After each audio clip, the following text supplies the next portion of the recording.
నమస్తే, welcome to our channel. మనతో పాటు స్టూడియోలో ఉన్నారు ప్రముఖ రాజకీయ విశ్లేషకులు అరసమేలి శ్రీనివాస్ గారు. వారిని అడిగి కొన్ని విషయాలు తెలుసుకుందాం. సార్ నమస్తే. నమస్కారం సార్. ఆంధ్రప్రదేశ్ లో జరిగినటువంటి లిక్కర్ స్కామ్ లో మెయిన్ గా మిథున్ రెడ్డి పేరు వినిపిస్తుంది సార్. ఆయనకి నోటీసులు ఇవ్వకుండానే ఆయన కోర్టుకు వెళ్ళి ముందస్తు బెయిల్ కి అప్లై చేశారు. మరి ఏప్రిల్ 3వ తారీఖు వరకు కూడా ఆయన్ని అరెస్ట్ చేయొద్దు అంటూ కోర్టు కూడా ఆదేశాలు ఇచ్చింది. ఇది ఇలా ఉంటే వివేక పిఏ కృష్ణారెడ్డి గారు కూడా నేను ప్రమాణం చేసి మరీ చెప్తాను, అన్ని నిజాలే చెప్తాను అంటూ కూడా ఆయన వ్యాఖ్యానిస్తున్నారు. అసలు ఏం జరుగుతుంది సార్? ఒకటి ఇలా జరుగుతుంది, ఇంకోటి అలా జరుగుతుంది. ఏంటి సార్ రాజకీయ పరిణామాలు ఏ విధంగా ఉండను? ఆంధ్రప్రదేశ్ లో రాజకీయ పరిణామాలు అంటే రెండు రకాలుగా చూడాలి. ఒకటి ఆంధ్రప్రదేశ్ అభివృద్ధి, ఆ సుపరిపాలన.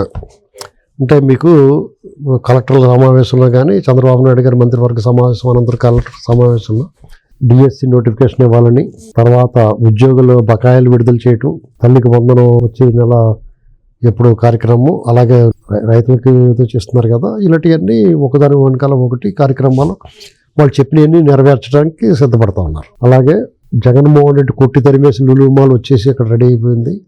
70% భోగాపురం ఎయిర్పోర్ట్ రెడీ అయిపోతుంది. ఇలాంటి కొంచెం పాజిటివ్గా వాతావరణం ఉంది. నిన్న కాక మొన్న అసెంబ్లీలో శాసనసభ్యులు, మండలి సభ్యులు కూడా స్పోర్ట్స్, కొన్ని సాంస్కృతిక కార్యక్రమాలు చేశారు. ఒక రకమైన ఆహ్లాదకర వాతావరణం. ప్రజలందరికీ కూడా ఒక సంతోషకరమైన ఎలక్ట్రికల్ బస్సులు రెడీ అవ్వటం, Vizag double decker bus Vizag పంపించడం, ఇలాగ ఇది చూస్తుంటే బాబు అంతానే అమరావతి కానీ పోలవరం కానీ ఇటువంటివన్నీ రేపు అమరావతి ఎప్పుడు ప్రారంభించాలో మోడీ గారి గురించి లేకపోతే పని అంతా రెడీ అయిపోయింది. అంతా చక్క మొదలవుతాయి. అంటే ఒక యాక్టివిటీలోకి వెళ్ళిపోయింది, అంటే ఒక డెవలప్మెంట్ మోడ్లోకి వెళ్ళిపోయింది. కూల్చివేతల నుంచి నిర్మాణం వైపు ప్రయాణం చేస్తుంది.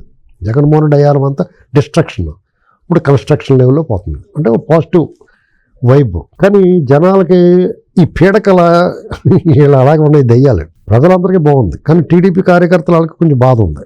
ఏంటి, ఈ దెయ్యాలు ఇంకా ఎలా తిరుగుతూ ఉన్నాయి, ఈ నోటుకొచ్చినట్టు మాట్లాడుతున్నారు, వీళ్ళు ఎందుకు వదిలేస్తున్నారు, ఇంకో వీడు వచ్చి వీళ్ళని కలుపుతున్నాడు, ఈ బాధ ఉంది అందరికీ. సహజంగానే ఉంటుంది. ఎందుకంటే వాళ్ళు మాట్లాడిన మాటలు, వాళ్ళు రాసిన రాతలు అందరినీ గాయపరిచినాయండి. ఇవాళ ప్రభుత్వంలోకి వచ్చిన తర్వాత సర్లే కొంత ఇగ్నోర్ చేద్దామని పాలకులు అనుకుంటానికి వచ్చామో, కానీ ఎవరైతే నొప్పి అనుభవించారో, ఇప్పుడు మీకు గాయమైనప్పుడు మీకు నొప్పి రావాలి, కానీ మీకు గాయమైనప్పుడు నాకు నొప్పి వచ్చిందనుకో, దానివల్ల తర్వాత మీరు పోతే పోయిందని వదిలేసారనుకో, నాకు ఇంకా బాధ ఎక్కువైపోతుంది. ఎగ్జాంపుల్ ఇది. అలాగా బాబు గారిని కానీ, లోకేష్ గారిని కానీ, పవన్ కళ్యాణ్ గారిని కానీ ఎవరన్నా ఏదన్నా నానా మాటలన్నీ రాతలు రాసి జుగుప్సాకరంగా హింసించినప్పుడు వాళ్ళకి నొప్పి వాళ్ళదే కదా, గాయం వాళ్ళకే కదా. నొప్పి ప్రజలు ఫీల్ అయ్యారు, వాళ్ళు అభిమానించారు కాబట్టి. ఇప్పుడు వాళ్ళు మాకేం నొప్పి లేదులే అన్నట్టుగా వాళ్ళు ఊరుకుంటే వీళ్ళు బాధ వస్తుంది అన్నమాట. అలా కొంత అసంతృప్తి ఉంది, అది అలాగే ఆగ్రహంగా మారిపోతుంది. ఇలాంటి పరిస్థితుల్లో వీళ్ళ మీద దర్యాప్తులు, వీళ్ళ శిక్ష, వీళ్ళని చేయడం కొంచెం ఆలస్యం అవుతుంది. ఎందుకంటే దర్యాప్తు చేయాలి, పర్ఫెక్ట్గా బిగించాలి అనేటువంటిది వీళ్ళ పాలసీ. చట్టాన్ని తన పని తను చేసుకునే వాళ్ళు అనేటువంటిది వీళ్ళ పాలసీ. ఈ క్రమంలో కొంత ఆలస్యం అవుద్ది ప్రాసెస్. ఎందుకంటే మన దేశంలో న్యాయ వ్యవస్థ, దర్యాప్తులన్నీ లేటు, రకరకాల కారణాలు, ప్రలోభాలు, మేనేజ్మెంట్లు ఇవన్నీ ఉంటాయి. జడ్జీలలో ఫైర్ యాక్సిడెంట్ అయితే నోట్లు దొరుకుతాయి, ఇలాంటివన్నీ మనం చూస్తున్నాం కదా. దానివల్ల కొంత చాలా కష్టం. దీన్ని ఒక నేరస్తుడిని పట్టుకుని దర్యాప్తు చేసి ప్రూవ్ చేసి సాక్ష్యాధారాలు సమర్పించి శిక్ష చేయించడం అంటే పెద్ద యుద్ధం చేసినట్టు. అందులో ఇటువంటి దొంగల బ్యాచ్ అన్నిటిలోనూ ఆరితేరిని ఉన్నవాళ్ళు వీళ్ళు. చూడండి, కేసు లేకుండానే మిథున్ రెడ్డి ఆమె కేసు పెట్టకుండానే నాకు బెయిల్ కావాలని వెళ్ళాడు. అంటే వాళ్ళు ఎంత ముతర కేసులో చూడండి మీరు. కోర్టు కూడా ఇదేటా కేసులు అయితే పదలా అనుకుంటానే 3వ తారీఖు దగ్గర 4వ తారీఖు దగ్గర ఏమనుకున్నా అంటుంది. అంటే వాళ్ళు ఏ రకంగా మీరు వ్యవస్థల్ని, చట్టాలని, వాళ్ళకి లొసుగుల్ని వాడేసుకుంటున్నారు. వాళ్ళ నాన్నకేమో చెయ్యిరిగిపోద్ది. వాళ్ళ నాన్న చెయ్యిరిగిపోయింది, మా నాన్న చూసుకోవాలి, నేను ఒత్త పట్టేసుకుంటే వాళ్ళ నాన్న లేకపోతే ఎవరు చూసుకోరా. ఇది అలాంటి వెసులుబాటు ఊరట పొందుతాడు. బోర్గడ్డ అనిలేమో మా ఏమో బాబు ఆపరేషన్ అని చెప్పి అంటాడు, పారిపోయి మరి రాడు తర్వాత వచ్చి లొంగుతాడు.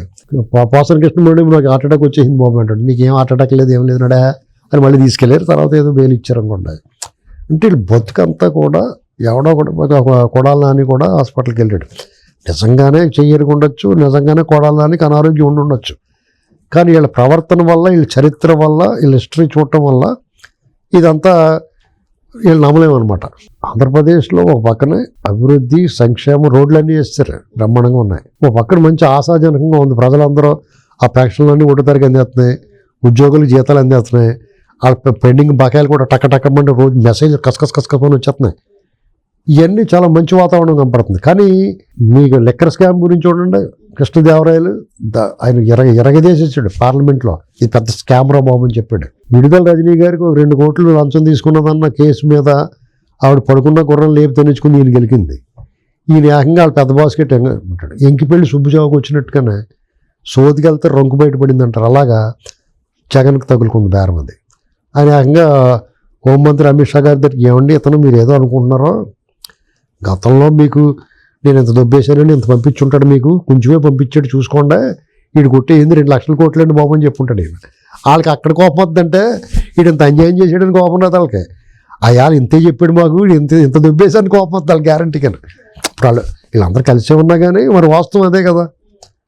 యారా నువ్వు ఇంత పని చేస్తావు అని చెప్పేసి వాడికి ఇప్పుడు ఫుల్ బ్యాండ్ వేస్తారు ఏంటండి, అంతే కదా, మోసం చేసినట్టు కదా వాళ్ళని. నువ్వు చేసిన దొంగతనమైనా నువ్వు పచ్చి మోసం చేసేవాడికి, సార్ నేను 10,000 కోట్లు దొబ్బేసాను, 5,000 కోట్లు పంపించుంటాడు.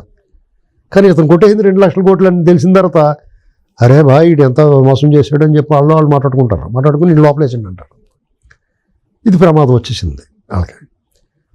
ఈ లెక్కర దాంట్లోకి ఇప్పుడు మిథున్ రెడ్డి తను తప్పించుకుందామని పెట్టుకున్నాడు, కానీ ఏకంగా జగన్మోహన్ రెడ్డి లోపలికి వెళ్ళిపోతే జగన్మోహన్ రెడ్డి ఊరుకుంటే మా వాళ్ళందరూ పంపించండి, నాకేం ఊసిపోతలేదు, మేము కూర్చోవాలి ఇక్కడ అంటాడు.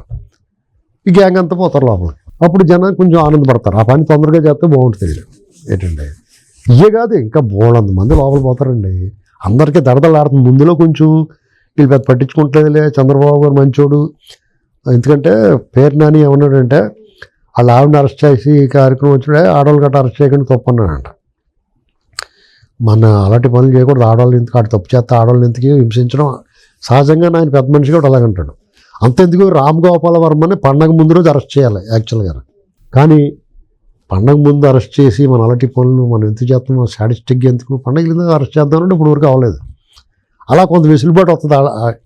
వాళ్ళకున్న బిజీలోనూ వాళ్ళు కొంచెం క్రూరంగా వెళ్ళరు, పైశాచిక ఆనందం ఉండదు వాళ్ళకి. దాన్ని వీళ్ళు వెసులుబాటుగా తీసుకుని నోటుకు వచ్చినట్టు మాట్లాడారు మధ్యలో రోజా కానీ, జగన్మోహన్ రెడ్డి కానీ, లేకపోతే కొంతమంది నాయకులు కానీ. ఇప్పుడు మళ్ళీ రెడ్ బుక్ అంటే మళ్ళీ భయం వేస్తుంది వాళ్ళకి. ఎందుకు భయం వేస్తుందంటే వాళ్ళు ఏమనుకున్నారంటే ఒక అరెస్ట్ చేస్తారు, ఏముంది 10 రోజులు ఉంటాం, బెయిల్ పెట్టుకుంటాం, మనం తినేసి కూడా 300 మంది ఉన్నారు కదా వచ్చేసి బయటకు అనుకుంటారు. కానీ పీటీ వారెంట్లు అనేటువంటిది కొత్తగా పిడుగుపడింది వాళ్ళకి.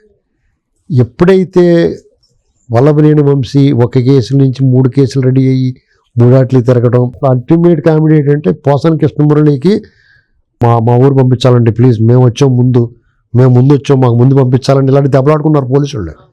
అది చూసిందారు భయం వేసింది అలాగే. ఎందుకంటే ఈ రాష్ట్రం మొత్తం నుంచి కేసులు పెడతారు, వీళ్ళకి బెయిల్ రావచ్చు, ఆ బెయిల్ వచ్చిందో ఇంకో చోటకి వెళ్ళాలి, మళ్ళీ అక్కడ బెయిల్ రావాలి, ఇది భయపడుతున్నారు.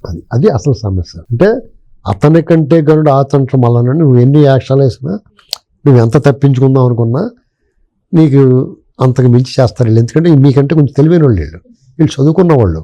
మీకు పొట్టకొత్త అక్షరముఖ, నానికి పొట్టకొత్త అక్షరముఖ రాదు. జగన్మోహన్ రెడ్డి ఏం చదువుకున్నాడు, ఫస్ట్ క్లాస్ స్టూడెంట్ అన్న, ఒట్టిదే, అంతా ఒట్టిదే, అతనికి ఏం రాదు. మొన్న ఏదో ఇంగ్లీష్లో మాట్లాడితే లెంగ్తీకి వచ్చిన అంటున్నాడు. అక్కడ వీళ్ళ పర్ఫార్మెన్స్ అలా ఉంటుంది. ఏదైనా పీకులు కోసేయమన్నా డబ్బులు దొబ్బేయమన్నా మాత్రం ఫస్ట్ మార్కులు వస్తాయి వీళ్ళకి. కాబట్టి వీళ్ళు రెడ్ బుక్ భయం అయితే ఉంది, మొదలైంది. యాసంకాలంలో జైల్లో ఉండలేమండి బాబు అంటున్నారు వీళ్ళు. వచ్చేది యాసంకాలం కదా, ఈ యాసంకాలం వెళ్ళిన తర్వాత మమ్మల్ని తీసుకెళ్ళండి బాబు అని ఏదైనా రిక్వెస్ట్ అందాక హాస్పిటల్లో గడుపుతూ అనుకుంటున్నారేమో తప్ప వాళ్ళు ఎట్టి పరిస్థితుల్లో లోపల పోతారు. అది పరిస్థితి. మరి మొత్తానికి గత ప్రభుత్వ హయాంలో ఎవరైతే అక్రమాలకు దౌర్జన్యాలకు పాల్పడ్డారో వాళ్ళందరూ కూడా కటకటాలు వెనక్కి వెళ్ళడం ఖాయమని చెప్పి సార్ చెప్తున్నారు. Thank you sir.